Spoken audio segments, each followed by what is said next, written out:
Otolaryngology, Beyond Ear Tubes and Sinuses. Tonight, on call with the Prairie Doc.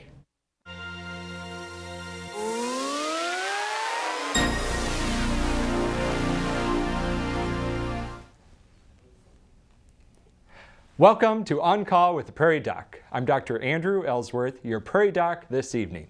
In this episode, we'll be looking at issues from the neck on up. But first, a look at this week's Prairie Doc quiz question. Multiple choice tonight. Which of the following are causes of head and neck cancer? A, tobacco, smoked and smokeless. B, alcohol. C, human papillomavirus. Or D, all of the above. Viewers who call in the correct answer will be entered into a drawing to win a copy of the book, The Picture of Health.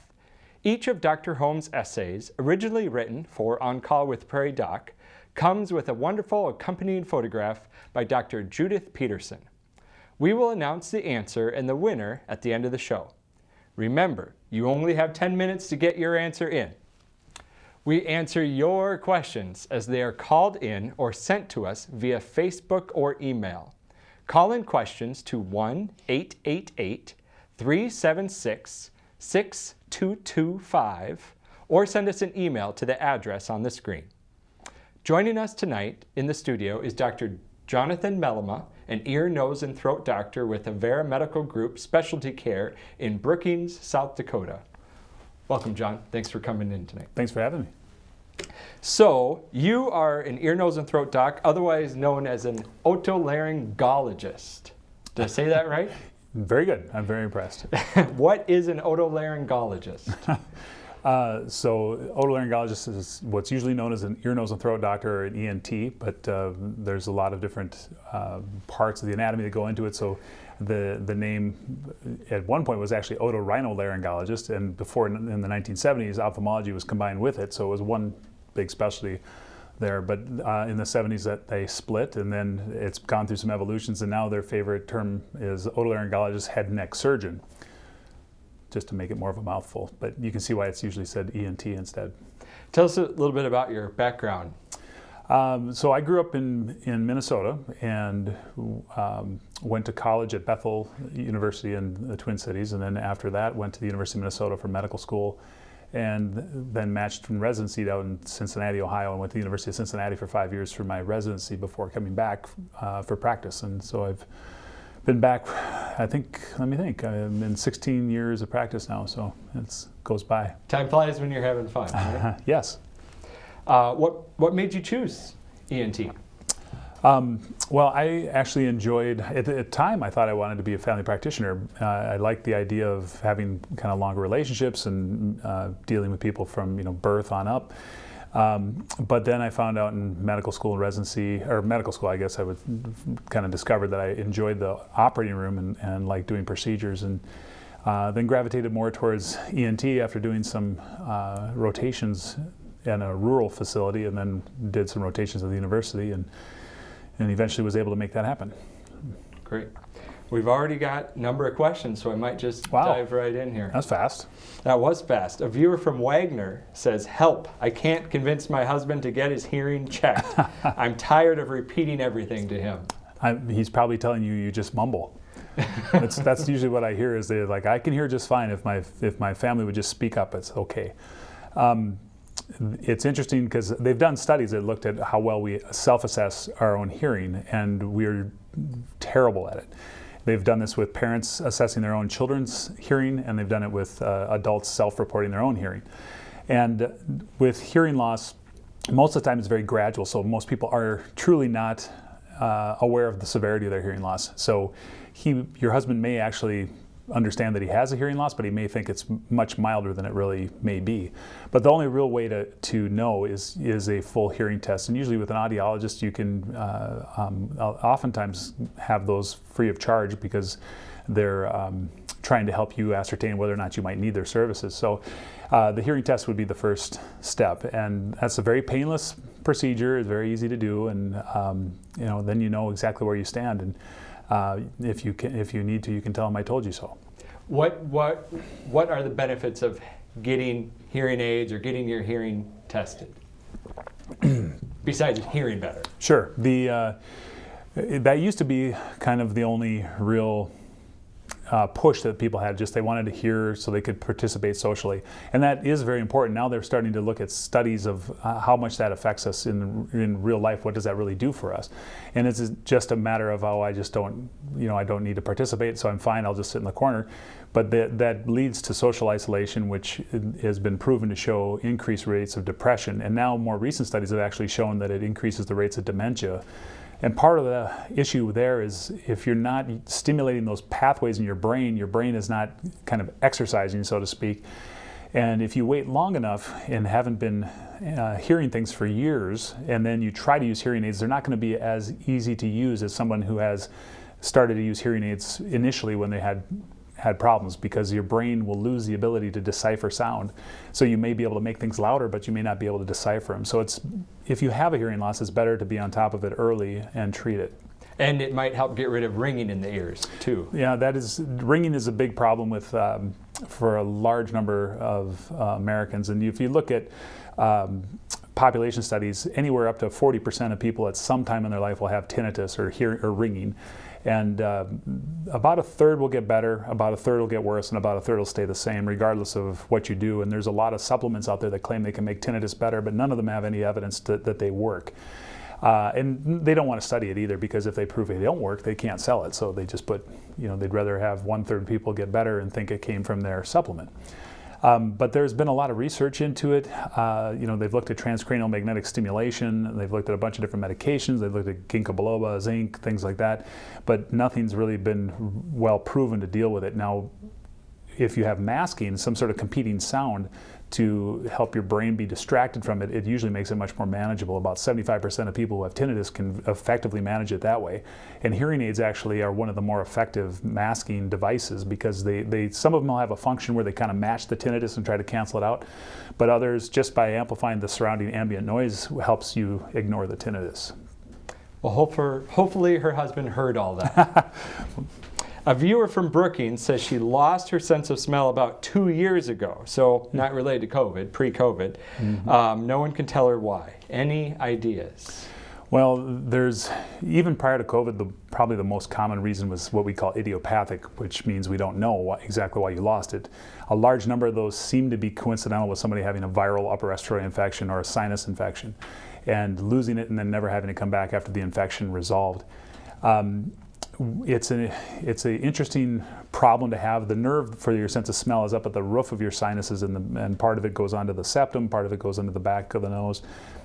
And when you injure a nerve that comes directly out of the brain, which are called the cranial nerves, most of them don't regenerate very well, but the olfactory nerve can. So sometimes that sense of smell will come back, and when you look at other mechanisms of injury, one of them is shear trauma, people who have like a whiplash injury where the brain slides back and forth inside the skull and it shears off that olfactory nerve, the rootlets coming out of that.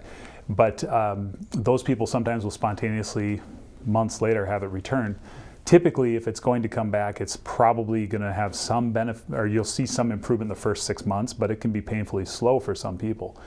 2 years out, it's very frustrating, because at that point, there's probably very low probability that you're going to get much of a recovery. The problems that arise from loss of sense of smell that are more impactful are that you can't tell if food's spoiled. You cannot, appreciate if there's a natural gas leak in your house, smoke, things like that. So it's a safety issue as well as just a quality of life issue. A lot of people are finding that out now with COVID. About half to 60% of people who have COVID get some sort of loss or dysfunction of their taste and smell. And I had it myself and lost my sense of smell for about 2 weeks. And the one good thing was I probably started to lose some weight, because food just wasn't that interesting. But it does really impact just your enjoyment of normal everyday activities. Other things that can do it, certainly some volatile chemicals. Sometimes side effects from medications can distort the sense of smell. But the majority of them are usually going to be some sort of post-viral injury. For losing your sense of smell from COVID, how long do you see that lasting for some people, and is there anything they can do to help that?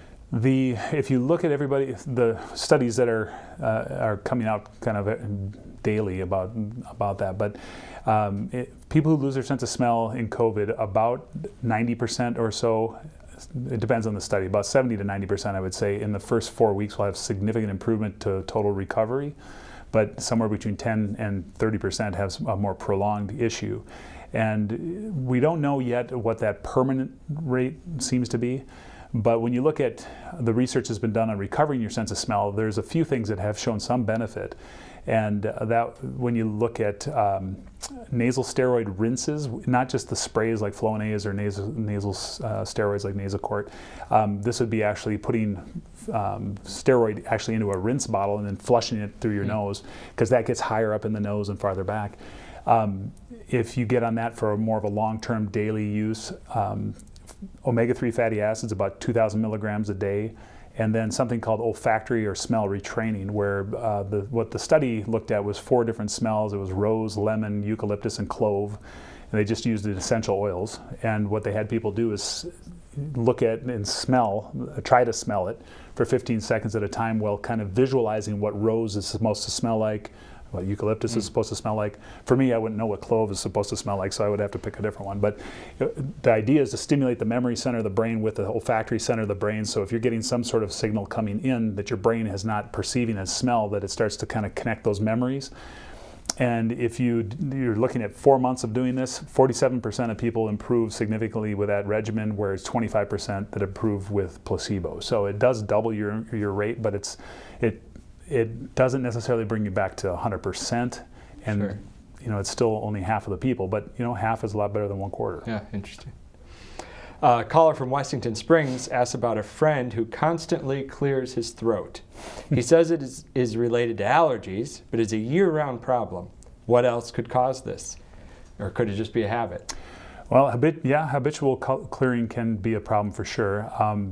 Year-round, there are some allergies like dust mites and certain molds that can be year-round. But we see a lot more issues with people who have poor vocal hygiene or throat hygiene, because the moisture in the throat is more adherent to more sticky mucus, so it's not just going down like it's supposed to. If you look at just the normal mucus formation in the nose and the throat daily with saliva and normal nasal secretions, it's somewhere around 1 liter to 1.5 liters a day, which sounds horribly disgusting, but you don't realize you're doing that as long as it's the right consistency. If it gets too thick, or if it gets too voluminous, or other issues, you can then start to perceive that. And sometimes what people are actually noticing is that it's too thick, and it's actually a reduced volume. It's just adherent and sticky. As we get older, our mucus formation changes, and we do tend to have more adherent secretions. Also, the habitual things like smoking, chewing, using alcohol, caffeine can all contribute to more of a kind of generally irritated larynx or throat, so that you're more likely to have to clear your throat, and it makes the mucus thicker. They also increase the risk of reflux, and acid reflux just into the esophagus can trigger you to make more mucus through some reflex pathways. So the reflux doesn't even have to kind of get into your mouth necessarily for you to feel increased kind of irritation and throat clearing, the need to clear your throat. Now there are other things, certainly like sinus disease, where if you have chronic post-nasal drip, that you can also have issues with that. So if they've tried steroid nasal sprays for allergies or allergy pills, or if it's really not even related with allergies, this chronic dripping and make you want to cough or blow your nose, anything else or any new procedures that can help? There's several different types of sprays that you can use. Nasal steroids are a large category, which most people have heard of Flonase or Nasacort. They've been advertised quite a bit. There are some nasal antihistamines, which would be in the same category as like Allegra or Zyrtec, but they're a spray in the nose, and those can help with allergy. And they also have another spray called ipratropium, which is very helpful for people who are what we call vasomotor rhinitis. These are typically people who are in their 70s or 80s that get a lot of runny nose. It's typically associated with eating or certain smells like perfumes and sometimes diesel exhaust, things like that really seem to trigger the nose to really drip. That'll do better with that. But oral antihistamines like Allegra and Zyrtec certainly dry you out, but sometimes you're not actually treating an allergy, you're just treating a side effect, or you're getting the side effect basically from the medication. So If you fail those things, it used to be that you just kind of have to deal with nasal medications, oral steroids, oral antihistamines, things like that. And if you had no benefit, you were just out of luck. Saline rinses help somewhat too to keep kind of getting the mucus flowing to the back. But now there's a procedure out called Clarifix, and what that is basically is treating the nerve that controls the mucus formation and the congestion in the nose with liquid nitrogen. So you're basically causing an injury to that nerve. And after between 2 and 8 weeks after that procedure, about 80% of people have significant reduction in the draining of the nose, in the post-nasal drip and cough and throat clearing. So if you're in that category, then there now is something that we can do that seems to make a big difference and has a very easy recovery usually. I think you're going to get some phone calls on Monday about that one. Yeah, there's a lot of people who suffer with that, that's for sure. Yeah. Earwax is produced by the ear to clean and protect itself, but sometimes it can build up and cause issues. Prairie Doc reporter Carter Schmidt talked to ear, nose, and throat physician Dr. Lauren Jones about earwax and when it might be time to get your ears checked. It's important for some people, and for others maybe not. It's supposed to be sort of a self-maintaining system where the cerumen is made by specialized sweat glands in the ear canal, and it's there to make an environment that's inhospitable to bacterial and fungal growth. And so you need some earwax, and it's supposed to just kind of come out on its own and carry debris out with it, and you just wipe it at the outside, and that's enough for most people. But some people, due to the consistency of their earwax or maybe the shape of their ear canal, which can change with age, may end up in a situation where they need to do something to help that system stay clean. In an ENT office like mine, most folks will do a type of ear cleaning with using an instrument. So we will have something, either a microscope or a handheld otoscope, that we can look through and see what we're doing, and use suctions or little loops to scoop the wax out and remove it. At a family practice clinic generally, or a general office, you'll get an irrigation system where they use a big syringe and wash the wax out with water. Either way can be effective. And it can be not just hearing problems. Some people might have a ringing problem that has cropped up, or just a sense of pressure or fullness. Occasionally cerumen, if it's impacted and really blocks the ear canal fully, they may get really moist in behind there and develop an infection. And so it can cause a fairly wide variety of problems, but certainly there are lots of times where you take somebody's earwax out and they're like, wow, now I can hear. So it's nice. It's a nice, easy win sometimes. Most people, like I mentioned before, will be fine if they just in the shower or after the shower with a moist washcloth on their finger, just wipe out the part that your finger will reach, and that's enough for most people. Using a Q-tip, in my opinion, is fine. I don't think that's a problem. The reason I say that is that for most people, the skin of the ear canal, once you get past the cartilage into the inner part of the ear canal that's skin directly on bone, it's very tender. So as soon as you get to that part, it's going to start being uncomfortable and you won't go further. So it's the only people I've ever seen injure their eardrum with a Q-tip have been people that were bumped or surprised while they were doing it, and caused a TM perforation. I've seen it happen, so it's not completely without potential downside, but for the most part, if you're cautious and stay around the outer half of the ear canal, it should be fine. The other downside is that sometimes the Q-tip is so fat compared to the diameter of the ear canal that it can push wax in rather than bringing it out. So there's some downsides, but a lot of people use them every day after their shower, and it's just fine. In ENT offices, we're always happy to have patients come in, even if that's their only complaint, just to get the earwax out. We're very comfortable doing that for them, and it's a service that helps a lot of people.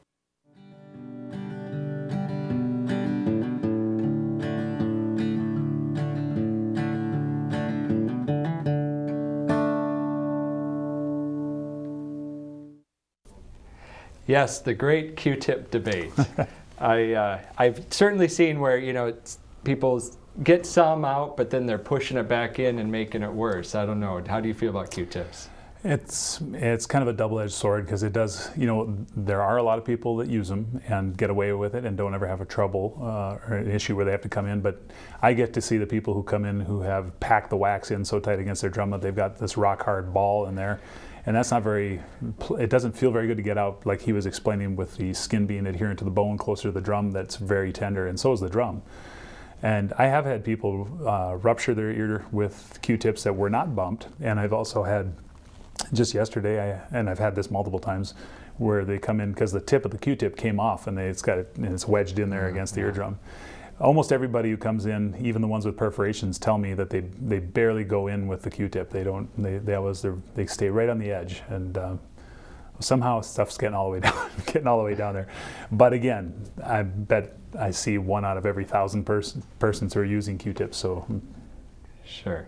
For the most part, try not to stick anything be careful. Sharper than your elbow in your ear. Yes, yeah. A caller asks, why do I have this thumping noise in my ear? Sometimes it lasts days, sometimes only an hour. Well, it depends on kind of the quality of what it sounds like. I mean, if it's a thumping that's going with your heartbeat, there are potential things, vascular things that can do that. You think about stenosis or narrowing of the arteries. You think about aneurysms. In the reality, it's not real common, but it can happen. Increased intracerebral pressure can do that. It can actually wear some of the bone on top of the ear structures away, so that you get this transmission of a noise from the pressure in the CSF. But there are also people who suffer from muscle spasms of the stapedius muscle or the tensor tympani, which both are these tiny little muscles that go into the ear and hold onto the middle ear bone, so they kind of dampen the sound if you're around loud noises. But sometimes you can get a repetitive clicking or noise when those are spasming. This caller asks, why does their hearing work well in the morning? By the time they go to bed, they have to turn their TV way up because they can barely hear it. Well, sometimes that's perception. It's hard to know for sure. You'd have to get a hearing test to see where your hearing actually is. Often in the morning, you're in a quiet environment when you first wake up for most people.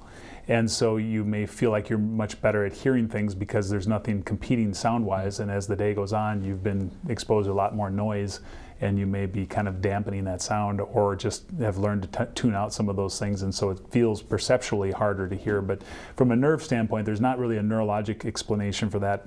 If you had bad eustachian tube dysfunction where you can't get the ears to open up and the eustachian tube, the tube between the nose and the ear. Correct. So when that gets clogged, then you're more likely to have inner ear problems. The middle ear, then, if it can't maintain normal pressure, because you need to have equal pressure on both sides of the eardrum for it to vibrate well. And if you have that obstructed and the body starts to absorb the air behind the drum, you can create kind of a negative pressure which pulls tension on the drum, which can create a fullness or pressure sensation and a muffling of your hearing.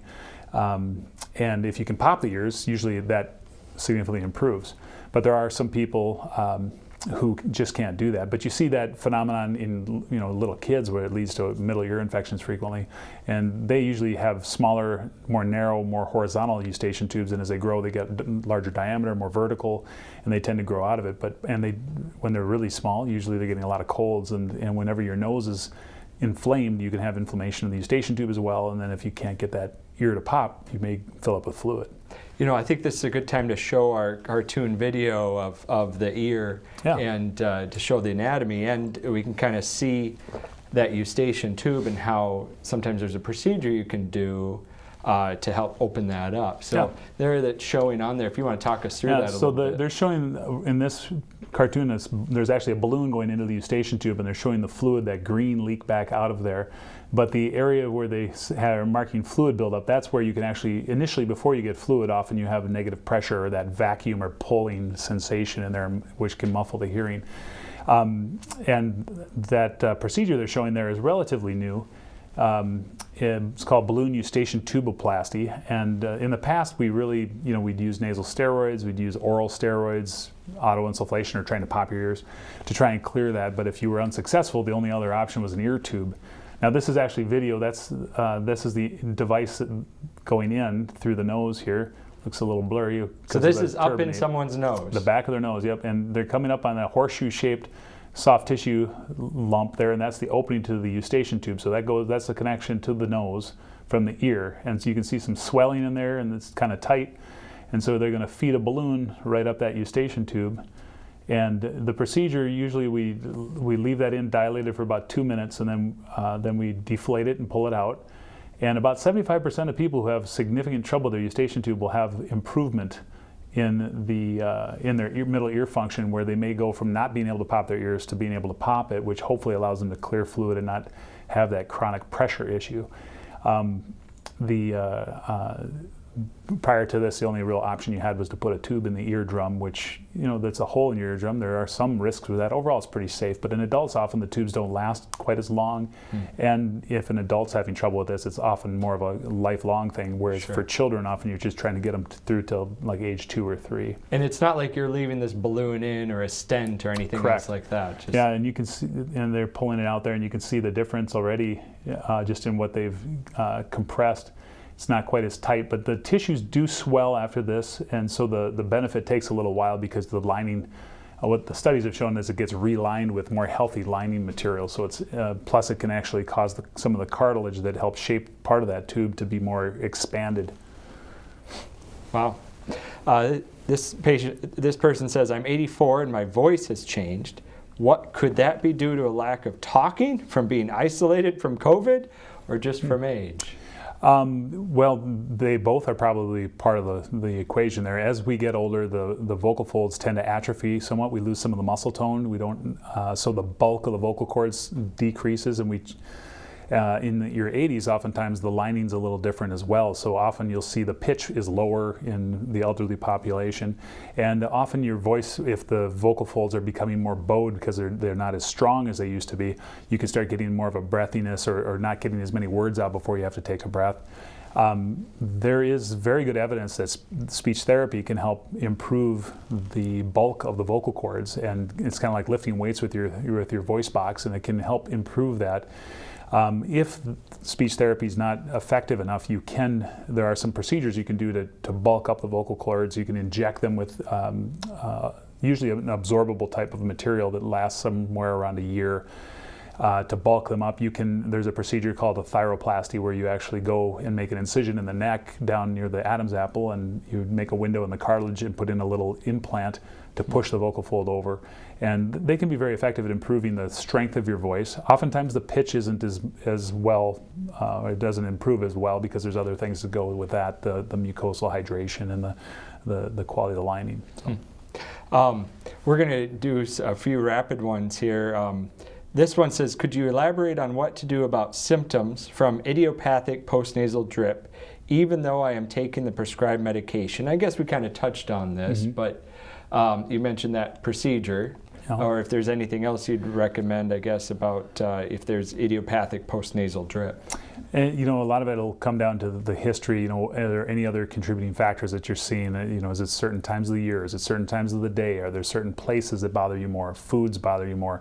Are you having other symptoms? Itching, sneezing, drainage out the front of your nose?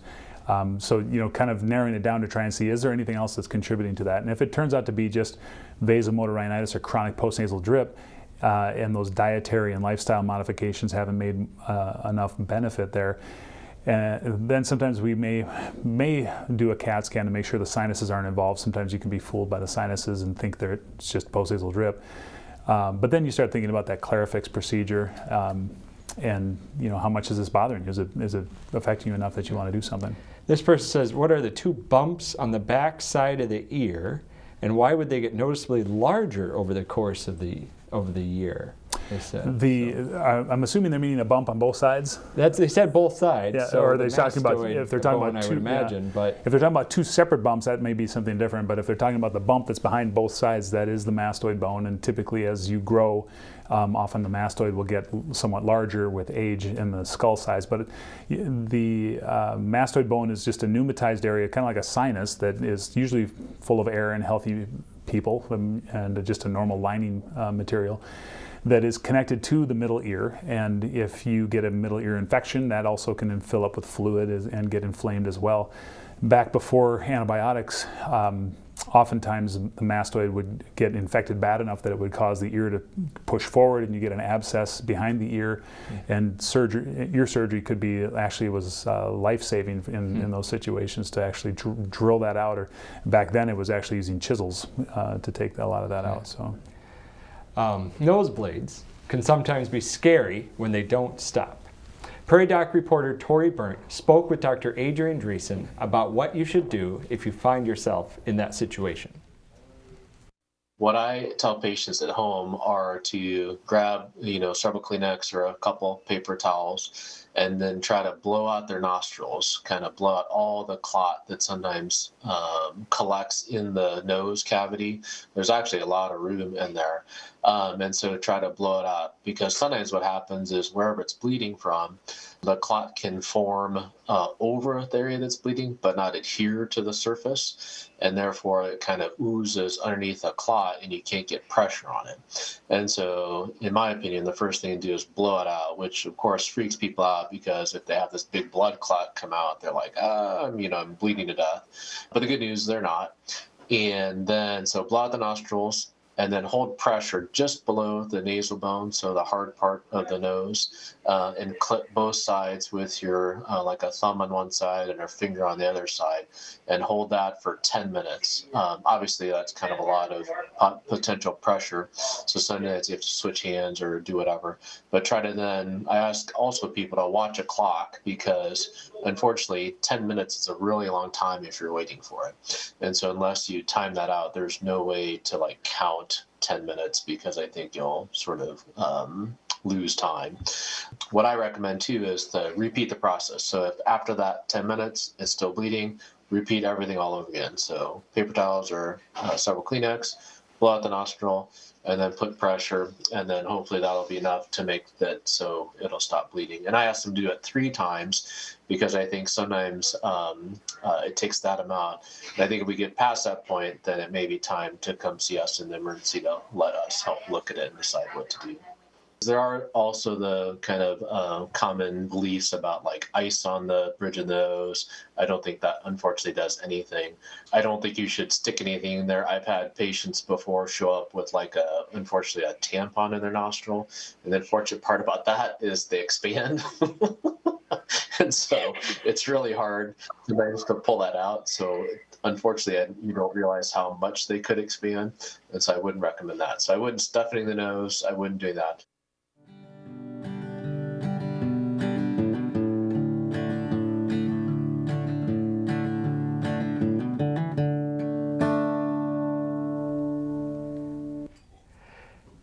Yeah, using a tampon to stop a nosebleed doesn't seem like a bad idea at first, but then maybe as it expands, maybe not so good. What's the weirdest thing anyone stuck in their nose that you've encountered?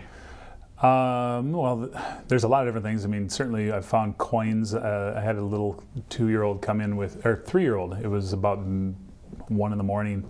Had a piece of sausage from a pizza that he stuffed in his nose, which I was tired, and I was kind of wondering why the parents would let him have pizza at 2 in the morning when he was 3 years old. But because when they're 3, you do whatever you need to do. Get them to sleep. Yeah, I had toys, crayons, erasers, foam darts. I had a guy with a spider. He didn't put that on purpose, but that was very weird to be looking back there with the endoscope and all of a sudden going, I think that's, and then then he sniffed and it disappeared, so he took care of it for me. But yeah, I took out a live moth out of someone's ear one time because it crawled in and it couldn't back out. So I grabbed it with the alligator clippers, and as soon as I got it out, then it was fluttering and everything. I had dead flies and other. I had a hunter that got the tip of a pussy willow up his nose and broke off, and he couldn't get that out. And I had a snowmobiler that went through an evergreen and took the stick went in through his sinuses and ruptured right into the side of his eye, but thankfully didn't lose his sight. Yeah. All right. Do hearing aids increase the amount of earwax in the ear? They seem like they do, but it's not because you're making more wax. It's because you're blocking the wax from escaping from the canal. Most ears are self-cleaning, and the wax works its way to the outside. But if you have something constantly plugging it, it makes it so it doesn't get out. So a lot of people with hearing aids do feel like they have more wax production than they did before they used them. My son was born with a small bronchial cleft cyst. Why does this happen? What is it? The branchial clefts are a developmental, kind of a vestigial remnant of as you're developing. The branchial clefts are along the sides of the neck, and if you've ever looked at pictures of embryos and they talk about having gill slits. That's the branchial clefts, and usually most of them kind of grow over and just dissolve. The first branchial cleft though becomes your ear canal, and that one we obviously need to stay open. But if you have some residual leftover material, sometimes that can just sit there and you don't. And I've had that kind of not show up until people were adults. It gets infected and all of a sudden it blows up into a little ball, or sometimes even a big infected mass.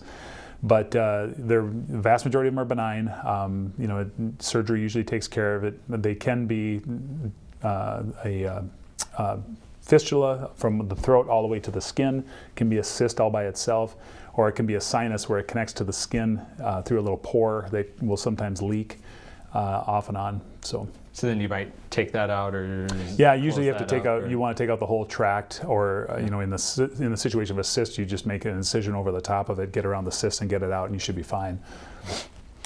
I've had vertigo, and I'm wondering if there's something I could do or a specialist I could reach out to relieve those symptoms. What do you recommend for vertigo? Vertigo that is a tough problem, and it's very, very frustrating, and a lot of people have a very hard time describing what's really going on, so it tends to be a longer visit. So I think that oftentimes makes the practitioner feel a little bit kind of deflated as they walk in the door when they know that dizziness is the concern. But it's not because of the patient, it's because that it's such a hard problem to really get to the bottom of. And now if you're talking vertigo is a sensation of movement when you're not actually moving, whereas dizziness is kind of a huge descriptor where people can be talking about lightheadedness or off balance or all sorts of things. But vertigo, the actual movement sensation, frequently is associated with some sort of an inner ear problem. And then a lot of the diagnosis of vertigo really comes down to the history. There's a lot of different labs and tests that you can do, but most of those are not very helpful. The majority of it's going to come down to how long do the symptoms happen, what makes them occur, do you have other associated ear symptoms with it? And so kind of narrowing that down. Usually a hearing test is required to help make sure that that you are on the right track with your diagnosis. But the most common things, if you're talking about vertigo episodes that are very short-lived and motion-induced, is benign positional vertigo, which is often something that with physical therapy can be treated very easily. But you can have it be migraine-associated dizziness or Meniere's, which are very common. Or migraine-associated dizziness is probably one of the more common ones, and that can be a more challenging thing to treat. A good reason to still go see your doctor. Yes. And if you're not getting anywhere, maybe see someone else too. Yeah. Every month or so, I lose hearing in one ear due to changes in pressure, I think. It always corrects itself in a day or so. Do I need to have it checked out?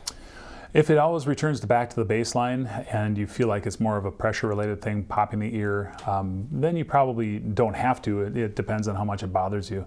The other thing that can sometimes do that is wax that's very close to the eardrum. It gets impacted a little tighter, and all of a sudden everything's muffled, and then you move your jaw just right or something and it opens up. But if you can usually get it back to itself and it doesn't bother you that much, you don't necessarily have to have it checked out. I think that'd probably be the same answer. Someone says every time they fly, they have issues with their ears for a day or two afterwards and can't hear as well. Yeah. Because eustachian tubes getting plugged. Yep, usually it's a eustachian tube issue. Sometimes you might have some success if you use Avera.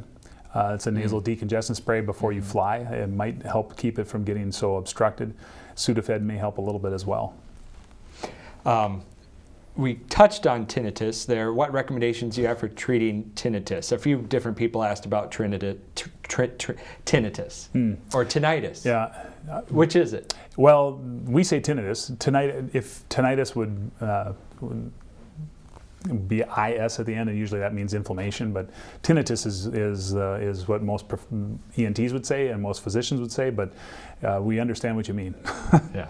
As I was saying before, tinnitus doesn't have any cure that we know of, and its natural course is that 1/3 get better with time, 1/3 get worse, and 1/3 stay the same. But the primary thing that people do is using masking strategies, having some other competing sound with that. And you also should get your hearing checked to see if there's any real asymmetry. One ear is really bad and the other ear is not. Then you may need to get an MRI to make sure there's nothing else going on.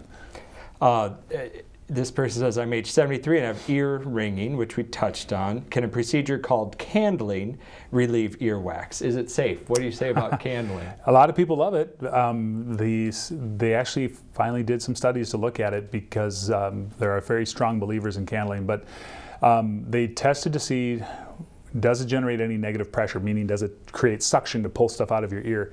And they've shown that it does not create any appreciable suction. And then they tested all the debris that tends to build up when you're doing the candling, and the debris is doesn't have evidence that it's coming from human cells. It's thought to be residue from the candle that, as it cools, as the flame cools, that it condenses. Also, the FDA now has put a warning on them because they have had multiple people set their hair on fire with them. So it's not. I would say don't use it, but I also don't argue with people who love them. Sure. We touched on, throat changes or a hard lump, or, the lump behind their ear. Some of these things could, certainly not always, could be suggestive of head and neck cancer. What are some of the signs and symptoms or things you'd recommend someone getting checked out if they noticed? Well, certainly any long-standing, couple-month mass in the neck in an adult should be checked out. Kids, it's much more common to have some lymph nodes that kind of come up and you can feel or even see that are usually just reactive, meaning that they're part of the immune response to just a skin infection or a cold or something like that. But an adult that has a mass in the neck that's not going away, that should be checked out. The concern, the major head and neck cancer that's related to your first question, am I allowed to tell the answer to that question now? Yes. I am, okay. So with with alcohol, tobacco, and human papillomavirus, as well as some other things like chronic trauma, poor dental hygiene, and some things that are really done in our country so much, like betel nut chewing, or some reverse smoking. Some people hold a cigar in the mouth backwards and kind of puff the smoke. I don't quite understand that, but that's more Southeast Asia typically. But those things all do put you at increased risk of that. So if you have that history, you should be more concerned. The other symptoms that we often will see in conjunction with that are some sort of non-healing sore in the mouth or throat, difficulty with swallowing or pain when you're swallowing. A lot of the nerves that carry sensation from the throat also innervate the ear, so people can have pain in the ear as well. And then voice change. If your vocal cords have a cancer on them, oftentimes they get bulkier or irritated and your voice changes significantly. And we touched on human papillomavirus. Is there anything we can do to help prevent that? Yes, that's definitely gotten a lot more traction lately, but most of the marketing on human papillomavirus vaccines are talking about cervical cancer, because that's where a lot of the huge numbers of cancers come from. And the vaccine can prevent the main types of human papillomavirus that cause cervical cancer. Now, the head and neck cancer that's located in the tonsils or in the back of the tongue, the lingual tonsil, is most commonly associated with human papillomavirus. So we're seeing a lot more people get that now that are non-smokers, non-drinkers. So if you get immunized, it should help significantly reduce the susceptibility to human papillomavirus cancers everywhere. So we would advocate that boys and girls get it in their routine shot therapy as they're growing up, going through their immunizations. Start at age 11 and 12. I'm 69 years old, and I was wondering if it's okay to take over-the-counter Sudafed. I wonder if it would affect my heart rate or ability to urinate. Well, I would recommend Coricidin, perhaps, or just an antihistamine, perhaps even try. I don't know, what were your thoughts on decongestants in general? Well, if your main issue is that you can't breathe as well through the nose as you want to, I would say nasal steroid sprays and saline would be better, because they're very locally acting and they don't really have any side effects to the rest of your body. Sudafed, some people tolerate it really well and have very little side effects, but it has a lot of potential problems with high blood pressure, rapid heart rate, can make it hard to sleep. There's a lot of things that it can do. So it's ideally, I don't like people on medications like that chronically. Yeah. This person says they have breathing problems and had the Vivier procedure that made it worse. I can only breathe through one nostril at a time, and it switches. What could be causing this? Now, I'm not familiar with what that procedure was. Yeah. Usually if there's one side, or an issue where you can only breathe through one side of the nose, there's some sort of anatomic obstruction. So, there may be a spur on the septum pushing into one side of the nose, or the lining of the nose, the turbinates may be really large on one side. You may have a polyp on one side, sinus disease causing inflammation on one side more so. to really kind of get to the bottom of it, it's probably good to just get a nasal endoscopy and find out what's going on all the way back in the nose.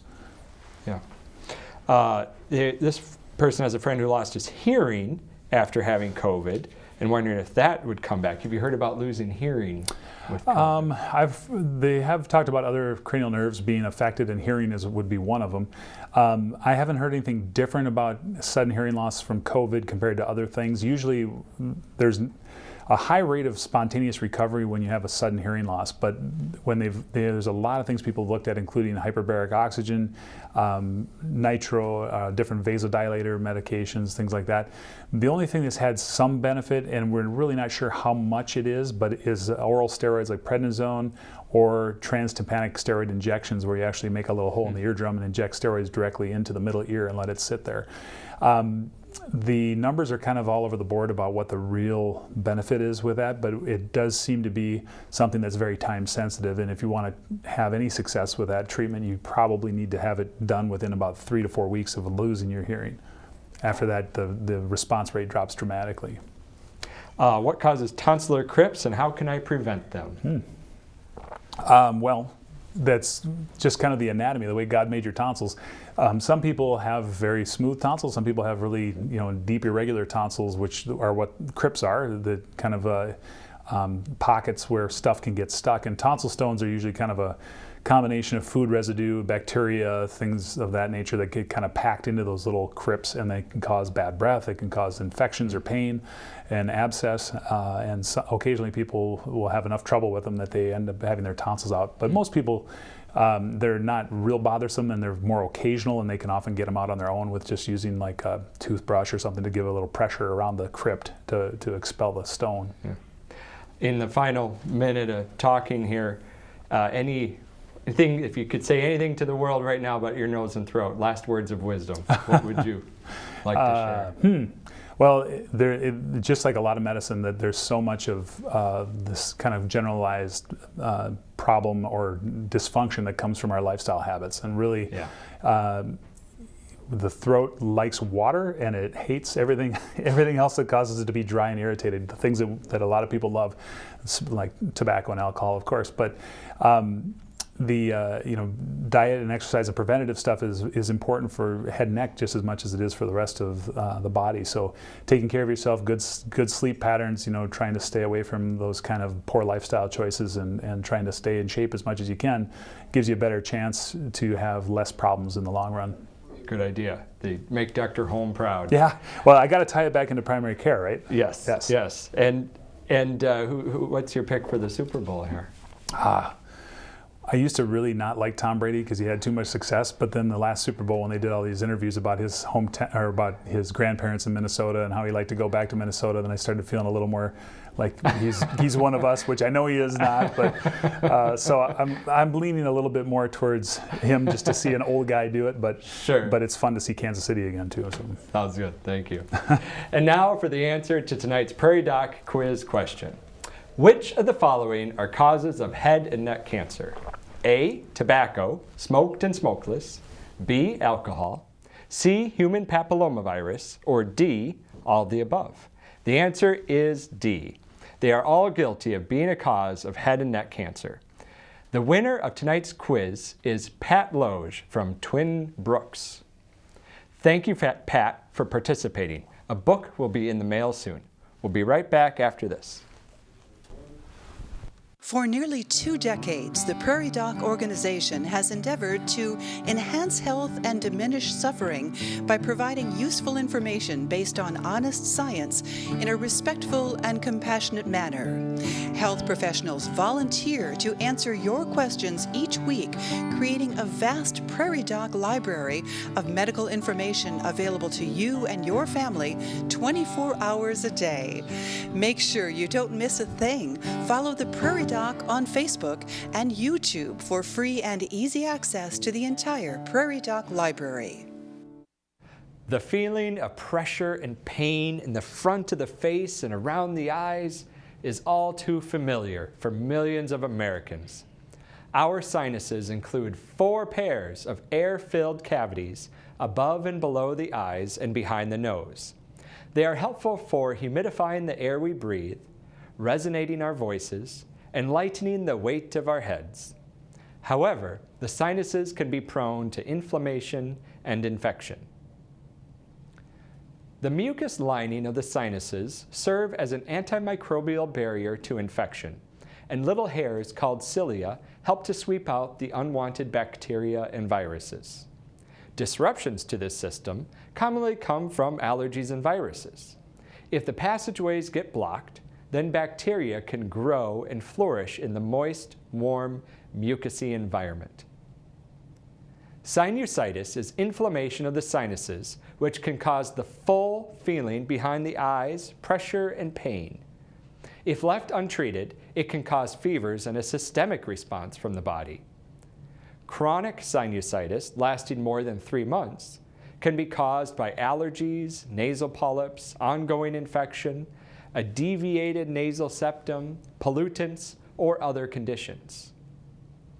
One of the keys to treatment and prevention of sinusitis is keeping the sinuses open and draining.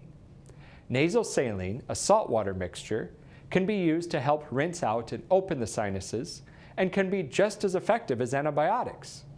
If allergies are at fault, a steroid nasal spray or steroid pills can be used to decrease inflammation and swelling.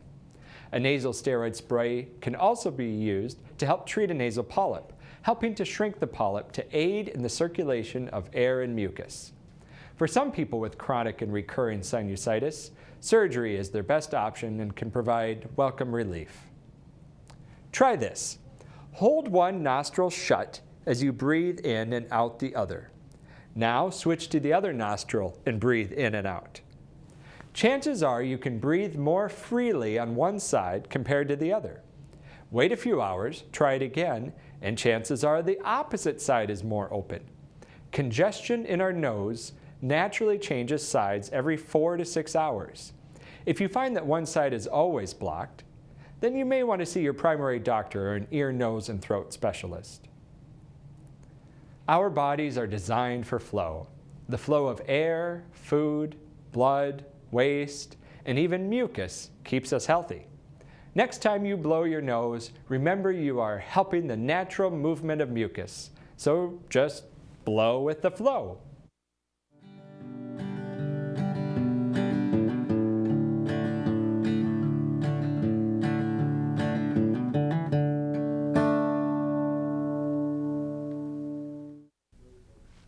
A big thank you to our guest, Dr. Jonathan Mellema, for volunteering to help us learn more about otolaryngology. If you would like more information about this program, or to see and hear more episodes of this program, please like and follow us on Facebook and YouTube, or visit us at prairiedoc.org. And be sure to look for the podcast of this program, Prairie Doc On Call, wherever you get your podcasts. That does it for tonight. From all of us here at On Call with the Prairie Doc, until next time, stay healthy out there, people.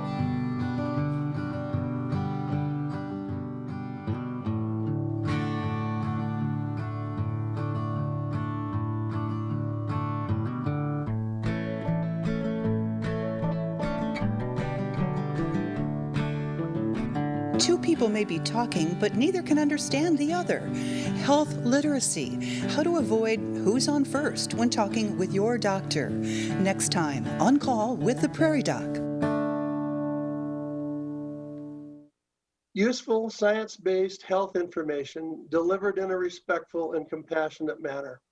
This is what we all receive from the Prairie Docs. Hello, my name is Dave Heinck, and I serve on the board of the Healing Words Foundation. Our organization works to build financial support for Prairie Doc programs. We thank our 4 Prairie Docs and the many health providers who volunteer their time to answer our health questions. However, significant funding is required to produce and distribute video, radio, and print programs throughout the region. Your donations can help us continue the Prairie Doc legacy. On behalf of the Healing Words Foundation Board, please join us in our mission. Go to prairiedoc.org and click the donate button today.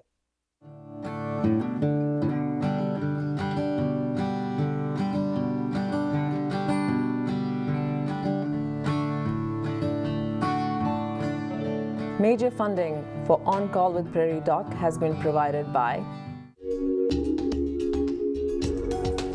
Avera is a proud sponsor of On Call with the Prairie Doc on South Dakota Public Broadcasting. Larson Manufacturing is proud to support On Call with the Prairie Doc as it continues to open doors for important medical information. And with the ongoing support of these individuals and institutions, Brookings Health System, Ophthalmology Limited, South Dakota Academy of Family Physicians, Avera Heart Hospital, First Bank and Trust, South Dakota Foundation for Medical Care, Dakota Allergy and Asthma, Vance Thompson Vision, Monument Health, Black Hills Medical Society, Brookings, Madison, Flandreau District Medical Society, Pierre District Medical Society, Sioux Falls District Medical Society, Yankton District Medical Society, Aberdeen District Medical Society, Urology Specialists, Orthopedic Institute, Physicians Care Sanford Clinic Community Service Committee, Lake Poinsett Sailing Academy, Aberdeen Asthma and Allergy, Dakota Bank, South Dakota American College of Physicians, and Swiftel Communications.